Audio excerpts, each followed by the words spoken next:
Good morning. Today we will conclude the book of Revelation, our study of the book of Revelation. We will study the new order of things. Last time we saw that Satan was destroyed and the millennium reign of Christ came to an end after 1,000 years. Now what happens after that? We will study chapter 21 and 22 of the book of Revelation.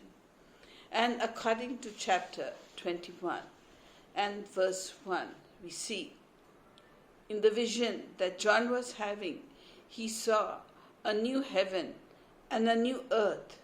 The first heaven and the first earth had passed away, and there was no longer any sea. And then John saw the holy city, the new Jerusalem, coming down out of heaven from God, prepared as a bride, beautifully dressed for her husband.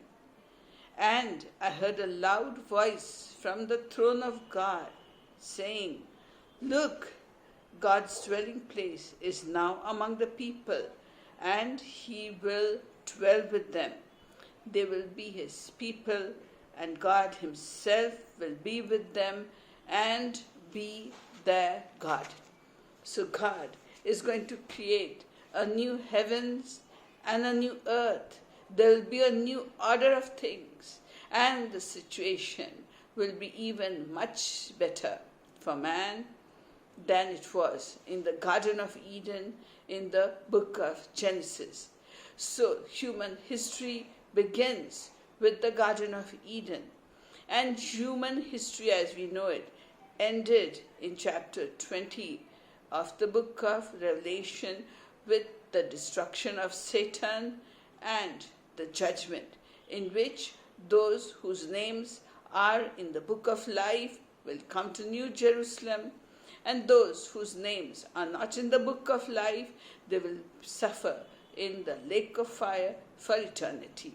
So what is this new order of things? So Isaiah foretells the creation of a new heaven and a new earth in Isaiah chapter 65 verse 17. Isaiah says like this, "See, I will create a new heaven and a new earth. The former things will not be remembered, nor will they come to mind." So the new heavens and the new earth will endure forever. Isaiah 66 and verse 22 says, "As the new heavens and the new earth that I make will endure before me, declares the Lord, so will your name and your descendants endure." So John talks of the fulfillment of this prediction in the vision that he sees. The holy city, the new Jerusalem, descends from heaven to take its place in a completely new and renovated earth. Revelation 21 and verse 1 says that there will be a new heavens and a new earth, and many Bible scholars feel that the statement "a new heaven and a new earth" implies the renovation of what already exists, not that it ceases to exist. Earth's greatest change will be from a place of much wickedness to the home of righteousness. So let us just summarize the description of the new Jerusalem. So the heavenly Jerusalem will be relocated on the earth. It will come down from heaven. This implies that it is already in existence. And finally, the city is not the bride of Christ. The city, the New Jerusalem, is not the bride of Christ. It will be the home of believers, and it is believers who form the part of the bride of Christ. And dwelling place of God will be with people. The New Jerusalem will be God's dwelling place with people. In the Old Testament, God's presence was found in the tabernacle, and later on, his presence was found in the temple that was constructed, and his Shekinah glory would be in the temple. So, when Jesus came into the world, the person of Christ, through the person of Christ, God dwelled amongst us. In John chapter 1 and verse 14, it says that the Word became flesh and made his dwelling among us. And we have seen his glory, the glory of the one and only Son who came from the Father, full of grace and truth.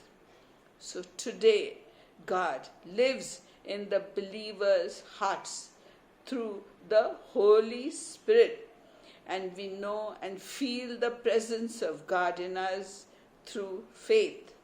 In the future, in the eternal order, we will see the face of God.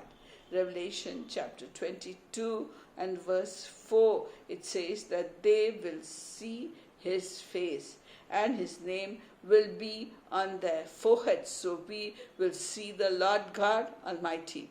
Up till now, the Bible is very clear that no one can see God and live, but then we will have eternal life in the New Jerusalem and we will see his face. So in New Jerusalem, God will wipe away all the tears of the people. Isaiah 25 verse 8 says, he will swallow up death forever. The sovereign Lord will wipe away the tears from all the faces. He will remove his people's disgrace from all over the earth. He will remove his people's disgrace.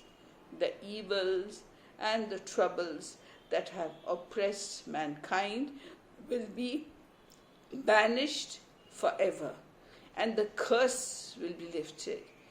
We go back in history to see in Genesis chapter 3 that God cursed the serpent who had deceived the man and the woman. God had also cursed the earth so that it would bear thorns and thistles, and there would be death and decay. So making of everything new indicates that the physical world will be liberated from the bondage of the curse. Romans chapter 8 and verse 21 says that the creation itself will be liberated from its bondage to decay and brought into the freedom and the glory of the children of God. So the earth today is groaning, waiting for its redemption from death and decay. So the one who thirsts is promised a satisfying drink from the water of life. And this depicts the desire of the soul for God. When Jesus was there in John chapter 7 and verse 37 to 39, he had said, if anyone thirsts, let him come unto me, and I will give him living water to drink.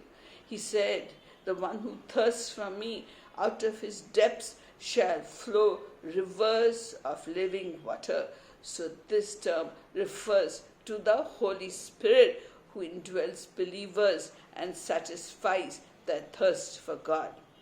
So let us see the description of the New Jerusalem and life within New Jerusalem. So the city had walls.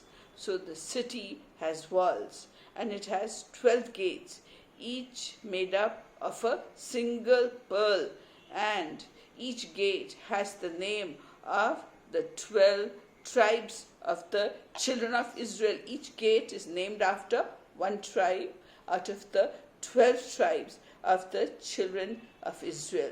So this fact stresses the continuity of the church of the New Testament with the people of God of the Old Testament.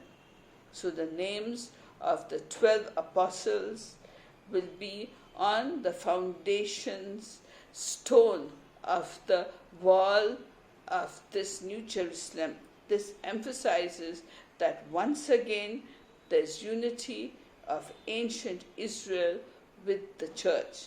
So the gates and the foundations imply that both the Old and the New Testament people of God are a part of the bride of Christ. So the gates of the city are open because no security measures will be needed and evil is destroyed. Then in chapter 22, we find that John in his vision saw a river of water of life as clear as crystal flowing from the throne of God and of the Lamb down the middle of the great street of the city, and on each side of the river was the tree of life bearing 12 kinds of fruit, one every month. And the leaves of the tree of life were for the healing of the nation. And there will be no need of sun or moon to give light, because the throne of God will be in the center of the city, and the Lamb and the glory of God will give enough light. There'll be no night there at all. And we who will be part of the New Jerusalem will see God's face, and his name will be written on our foreheads. And this is going to be a perfect, beautiful situation. Then you will say, what will we do? How will we occupy ourselves in New Jerusalem? The word of God says that we will reign forever and ever with God. We will be reigning over what? The Bible doesn't clarify, but we will be rulers and reigning with Christ in the eternity of eternities. And then the angel told John, these words are trustworthy and true. The Lord, the God who inspires the prophets, he sent his angel to show his servants the things that must soon take place. And Jesus says, look, I'm coming soon. Blessed is the one who keeps the words of the prophecy written in this scroll. So we started with blessings. The Bible said in the first chapter of Revelation that blessed are those who read the words of this prophecy, and blessed are those who listen to it and do what it says. So it ends also with a blessing that blessed is the one who keeps the words of the prophecy written in the scroll. So the book of Revelation is a book of blessings. So as a conclusion, we can say that in New Jerusalem there will be perfect restoration. No more curse will be there. Secondly, there will be perfect administration, because the throne of God and of the Lamb will be in this New Jerusalem. Further, there will be perfect subordination. His servants will serve God and they will reign with him. There will be perfect transformation. We, the servants of God, will see his face. There will be perfect identification. His name, God's name, will be on our foreheads. We will be identified with the Lord God, the creator of the world. There will be perfect illumination. There will be no night, no need of sun or the moon, for the Lord God and the Lamb will give that glory, will give light in New Jerusalem. And finally, there will be perfect exaltation, and they shall reign forever and ever and ever with the Lord God Almighty. So the Bible starts with the creation of the world and starts with the beginning of human history. And the rest of the Bible is an explanation of how God chooses a particular people, a particular race to bring His Son, the Lord Jesus Christ, in the world to save the world from their sins. And it ends in a note of happiness when Satan is destroyed in the lake of fire and all evil has gone from the earth, and the New Jerusalem comes, and we who are going to live in New Jerusalem form a part of the bride of Christ. So the beginning was very good, and the ending is even better. A total commitment to the Lord Jesus Christ is required by one and all to be a part of the city of New Jerusalem. And every prophecy of the scripture has been fulfilled. So every prophecy of the book of Revelation and the end times will also be fulfilled. So let us give thanks to God for enabling us to cover the book of Revelation chapter by chapter by chapter. All glory belongs to the living God. From next time, we will study other topics. God be with you and bless you. Let us pray. Almighty God, Father in heaven, we thank you and praise you and exalt your name for helping us cover the book of Revelation. All glory belongs to you and you alone. We only ask you to give each one of us who has heard this video to get the blessings that come to those who hear the words of the prophecy, and help us get the blessings for those who speak out the words of the prophecy. For the time is near when Jesus is going to come and all this is going to be fulfilled. We thank you for telling us in advance what is going to come upon the world and help us prepare for it. We give you all the glory, praise, honor and thanks for helping us to complete the book of Revelation. We give you all the glory. In Jesus' mighty name we pray. Amen.